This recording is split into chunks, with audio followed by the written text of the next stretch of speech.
As you may all know, my mother passed away. I am in mourning.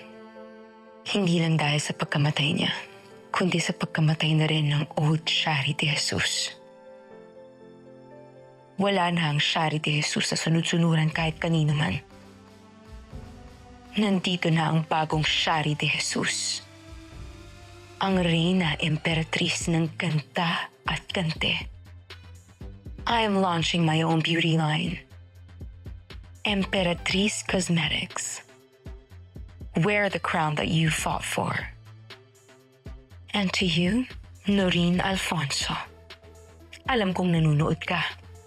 Kaya hinahamon kita sa isang showdown. Ituloy natin ang hindi natuloy with the late Velma Imperial. Matirang maganda. Sino tong bagong Shari na to? Well, an emperatrice apparently. At may namumuong hamunan laban kay new queen of her own beauty empire, Noreen Alfonso. Ano, hobby na talaga na magpalit-palit ng anyo? Bagong pauso? Ano ka ba? Alam mo, kung merong mang expert sa mga pauso na yan, si Shari and Noreen yun.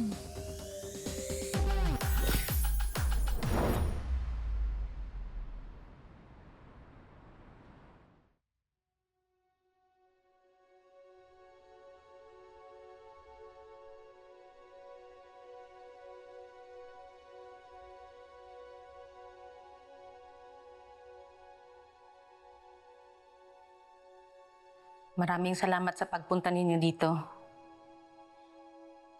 Hindi madali ito ginagawa ninyo. Kaya na-appreciate ko yung tulong ninyo. Maraming salamat. Pero natatakot po kami, Miss Criselda. Hindi po namin alam kung paano magsampa ng kaso.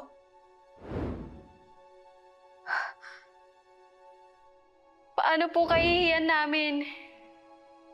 Alam ko nararamdaman ninyo. Paano mabuhay sa takot, sa dilim. Gigising ka araw-araw na may mabigat na dinadala. Yung takot kang lumabas kasi pakiramdam mo hindi safe ang mundo.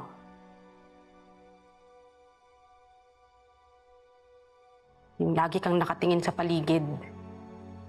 Kasi anytime baka may pwedeng manakit sa'yo. Alam ko yun.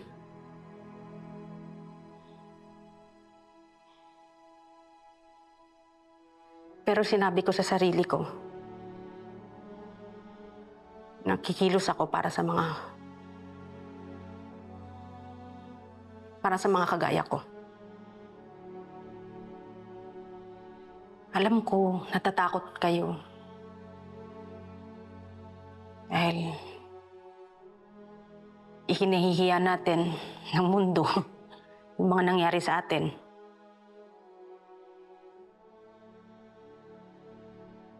Alam ko natatakot kayo.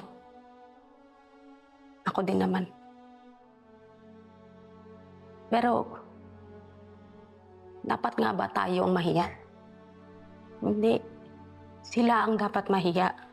Sila ang dapat magtago. Kasi silang may kahiyahiyang ginawa. Hindi tayo lalaban tayo para sa mga sarili natin, para sa may ibang biktima na hindi makapagsalita. Kailangan matigil na to para wala na silang ibang mabiktima pa.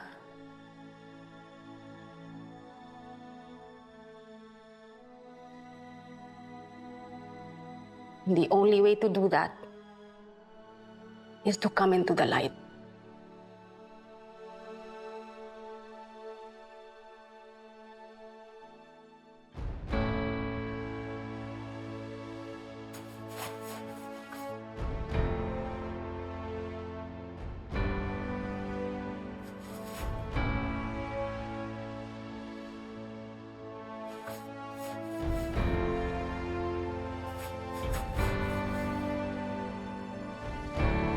Tama ka.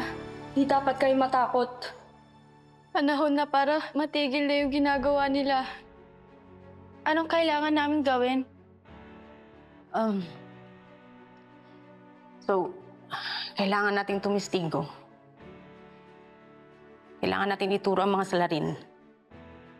Sila Eddie Imperial at ang mga kasamahan nila sa Axis. Kahit malakas at makapangyarihan sila?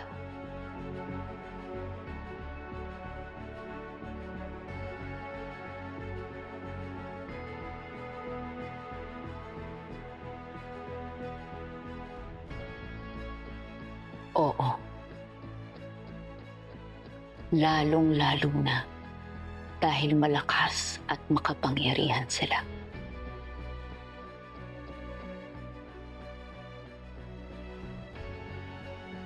Hindi natin isusuko ang laban na to.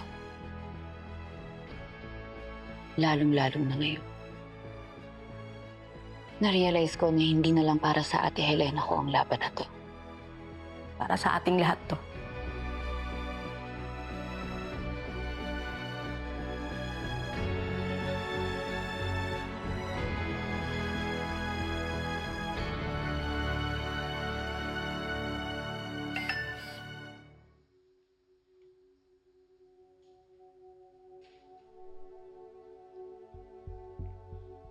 May good news ako. Nahuli na ng mga tauhan ko si Grace Biglang Hour.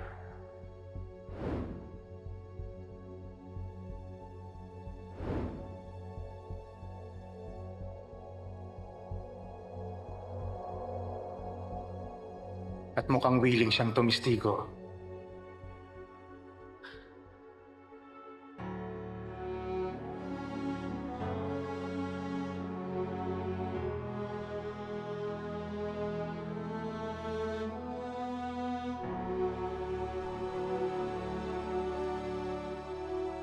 Abangan bukas sa Beauty Empire.